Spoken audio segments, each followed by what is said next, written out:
Ang Alamat ng Palaka, gawa ni Rene O. Villanueva. Araw-araw, walang ginagawa si Okak kundi kumain ng kumain. Hindi siya nagtatrabaho sa bukid. Ang asawa niya ang nagsasaka at nagtatanim. Hindi rin siya tumutulong sa kahit na anong gawaing bahay. Ang mga anak niya ang nagluluto ng pagkain at naglilinis ng kanilang bahay.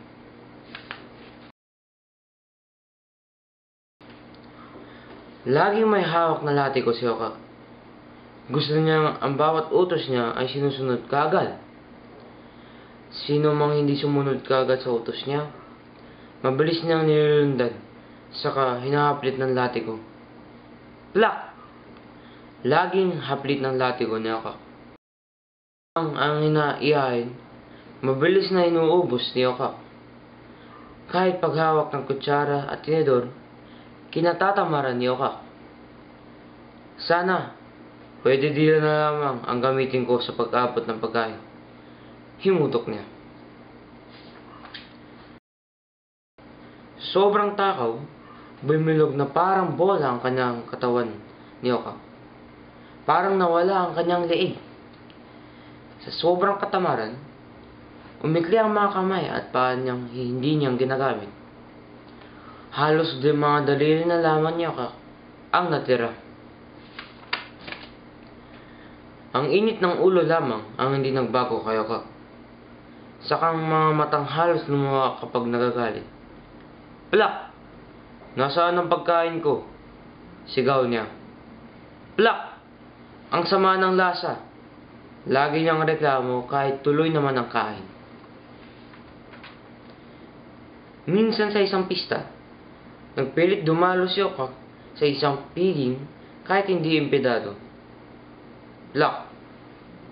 Plak! Plak! Takot ang lahat sa kanyang latigo. Nagpabuhat siya sa mga anak para makasakay sa kareta. Dahil sa bigat, 5 kalabaw ang iiri-iring humila sa kanya. Sa piging, inubos lahat ni Okak ang handa para sa mga bisita. Kaya, kalamay na lamang ang kinain ng mga bisitang opisyal, pari, don at donya. Pati ang suman para sa mga bata ay inubos din ni Okak. Kaya, nagtiis na lamang sila sa niyog at nilagang saba. Uwi na tayo, utos ni Okak sa asawa matapos mabundat. Ngunit, biglang nagdilim at bumuhas ang malakas na ulan. Uwi na tayo!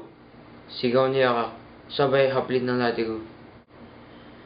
Walang nagawa ang buting may bahay ni Okak, kundi ang sumunod. Sa tulong ng mga anak, pilit na lang buhatin ang basket at tinawad nila ang baha. Ngunit sa sobrang bigat ni Okak, nabitawan na ang basket. Nahulog sa tubig si Okak. Mabilis na humingi ng tulong ang buting may bahay. Sigaw ng sigaw si Okak habang panay ang haplit ng latigo.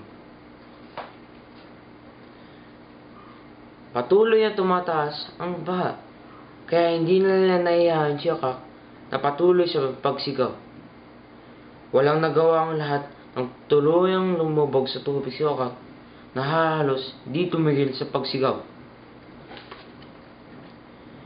Ilang araw pang napatuloy ang buhos ng ulan. Takang-taka ang mga taga-roon dahil walang hinto nilang naririnig ang kokak, kokak, kokak. Nang humpang baha, nagkagulo ang mga bata sa paghabol sa isang kakaibang hayop.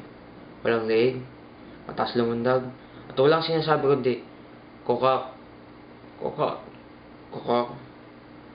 Sobrang takaw ng hayop kahit mga lamok at kulisap lamang ang kinakain niya, na inaabot niya ng mahabang dila.